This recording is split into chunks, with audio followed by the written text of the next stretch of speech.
حسبي الله ونعم الوكيل. هربان من البيت عشان خاطر اجيب لقمه للعيال، اشتغل عند لسه ولا مسواش.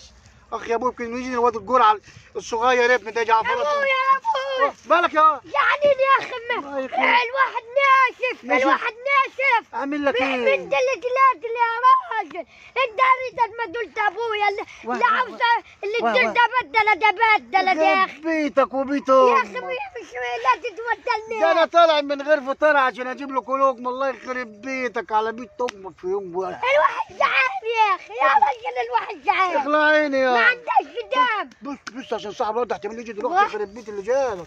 خش معاه ونضف يلا. الله الله الله انت قاعد لما تحكي لي انت وابنك لسه بشكر فيك يا حاج شكر إبراهيم. انا عارف ده لما يجي ده بيوقف حالك ده. هقول لك على حاجه. لسه ما اشتغل استنى انت حاج ابراهيم اه انت طول ما تجيب لي الزرع هنا وما نضف لك وما روجها لك. فين إيه اللي انت رأيك؟ عملته من صباح ربنا؟ ما الحيش كله قاعد زي ما هو عملت اللي ورايا ده كله يا حاج ابراهيم. انا عارف ده بيوقف حالك بص يا ده. حاج ابراهيم ده. حاج ابراهيم اللي يا حاج ابراهيم اجرتي ايه؟ اجي عشان اجيب لي العيال لقمه يتغدوا. مالك يا حاج انت ابراهيم؟ ما عندك فلوس. فلوس يا حاج احتمال ابراهيم. الفلوس اللي عليك عليا وين؟ عليك الفلوس اللي عليك وانا جايبك هنا شغال بيه. انت شغال هنا ببطنك بطني؟ ببطنك والله. ابعد لورك ايه؟ ابعد اطلع يا بطني مين يا حاج ابراهيم؟ ببطنك عشان خاطر شغال معاك. مش عليك فلوس. انت ليلتك سودة. انت قاعد جايبها ولا ايه؟ لا ده انا هسبح. حوشه حوشه